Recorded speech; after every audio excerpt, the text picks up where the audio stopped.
Hai, berjumpa kembali dengan admin di channel kesayangan kalian ini.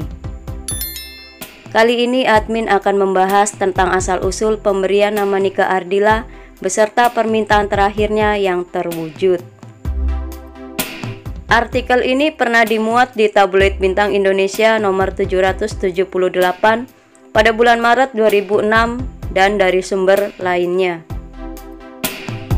Apalah arti sebuah nama? Barangkali itu sering kita dengar di kehidupan kita sehari-hari.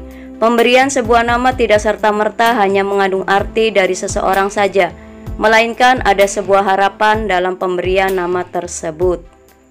Nama akan menjadikan diri kita dikenal dan diingat oleh orang lain.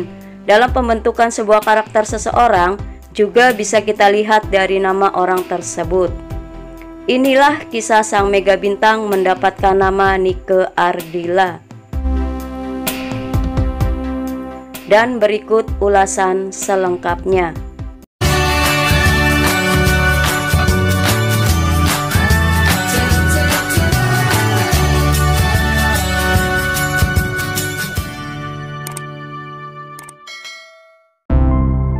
Nike Ardila terlahir dengan nama lengkap Raden Rara Nike Ratnadila Kusnadi. Seperti kebanyakan artis, Nike pun punya nama beken alias nama panggung, yaitu Nike Ardila. Lalu bagaimana Nike Ardila mendapatkan nama sebeken itu? Titian perjuangan karirnya di pentas musik slow rock dibuka dengan mempopulerkan nama Nike Astrina. Di usia 6 tahun, ibunda Nike memboyong guru vokal privat buat Nike. Di saat Nike berusia sekitar 8 tahun, oleh ibunya dimasukkan ke Himpunan Artis Penyanyi Musisi Indonesia atau HAPMI yang diasuh oleh Jajat Paramore. Di HAPMI, Nike seangkatan dengan Inka Christy.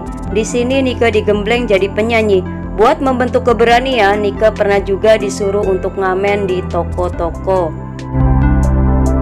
Di kelas 5 SD, Nike sudah merasakan serunya diadu dengan teman sebayanya dalam berbagai festival pop singers di Bandung. Bahkan Nike pun sempat diadu di tingkat nasional dalam ajang lagu Pilihanku.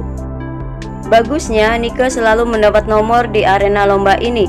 Puncaknya pada tahun 1987, Nike jadi juara 1 golongan taruna festival musik 3 warna di Bandung. Di perkumpulan itu ia bertemu dengan Denny Kantong, guru menyanyinya, dan Denny Sabri, manajernya. Oleh Denny, Nike dimasukkan dalam trio yang diberi nama The Dennis. Mereka pernah bernyanyi hingga ke Aceh.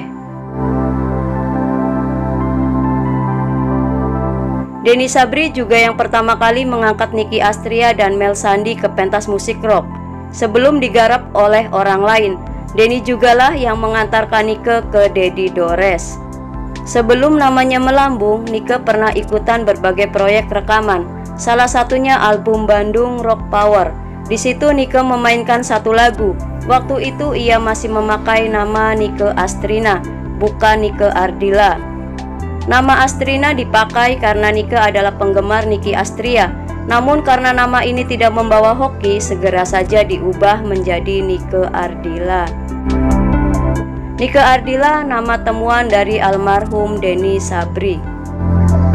Nama itu diberikan oleh almarhum Denny Sabri. Nama temuan Denny Sabri yang bernilai historis karena penanganan karir Nike dilakukannya saat Denny Sabri gencar mempromosikan penyanyi Nicky Astria.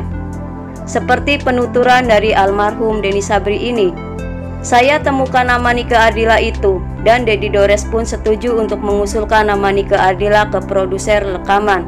Menjelang peluncuran album pertama Eneng, sapaan akrab Nike. Di tangan Dedi Dores, Nike mulai tercatat sebagai lady rocker berpengaruh. Debut albumnya Seberkas Sinar kurang meledak. Namun lewat album keduanya yaitu Bintang Kehidupan yang laku 400.000 keping, ia merebut BASF Award 90 untuk album pop rock terlaris.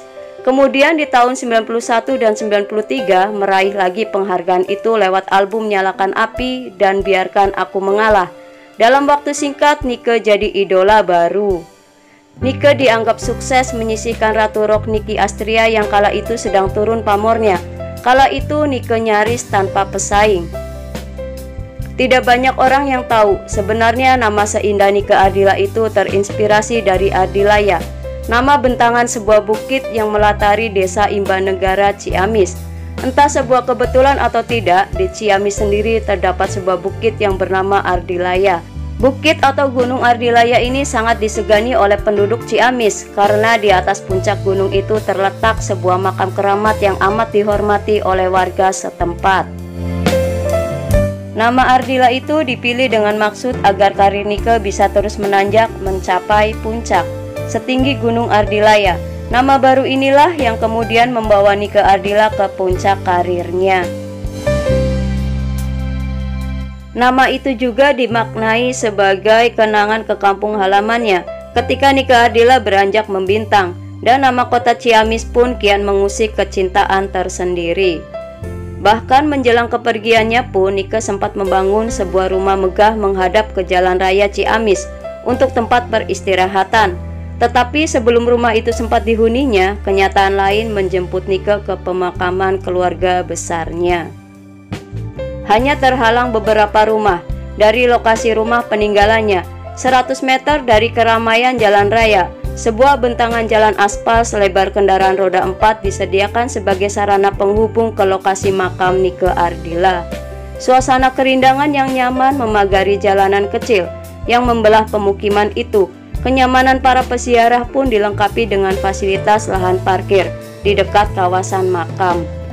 Sejak Nike Ardila dikebumikan di desa Imbanegara, hingga kini pusara bintang kehidupan itu turut menderaskan arus wisatawan ke Ciamis. Semula desa Imbanegara adalah perkampungan yang sangat sunyi, lalu melegenda dalam sejarah keartisan Indonesia. Nama desa itu jadi muara kehidupan dari seorang mega bintang negeri ini, meski tak sederas pada era 90-an. Namun hingga tahun ini sepeninggal Nike, para pengunjung makam Nike masih mengalir dari berbagai pelosok tanah air. Terlebih karena lokasi rumah abadi Nike Ardila yang strategis, tak jauh dari batas Kabupaten Tasikmalaya. Tanpa atmosfer sepi di areal pekuburan, dari kejauhan pun sudah tampak atap bangunan makam Nike Ardila yang tampil beda. Bentuk atap peneduh makam itu ditata artistik. Kekokohan tiang-tiang penyangganya yang berhiaskan ukiran sengaja didatangkan dari Jepara. Walau begitu, keindahan dan kemegahan makam Nike Ardila bukan karena bangunan pusara seorang mega bintang. Justru itu wujud permintaan almarhumah Nike Ardila semasa hidupnya. Seperti yang dikisahkan oleh ibunda Nike Ardila, Ibu Nining Ningsihrat. Dengan mata membasah, Ibu Nining, ibunda Nike, menuturkan kembali permohonan ganjil anak gadisnya itu beberapa waktu silam. Saat itu sepulang berziarah ke makam Bung Karno bersama Desi Ratnasari, waktu itu Nike didampingi oleh ibunya yang turut dalam promosi film Olga dan Sepatu Roda di Blitar. Si Eneng pernah bilang begini, "Mi, seandainya nanti Eneng meninggal, Neng ingin makam Neng nanti seperti makamnya Bung Karno yang banyak didatangi oleh peziarah. Duh, Eneng kepengen, bagus ya Mi."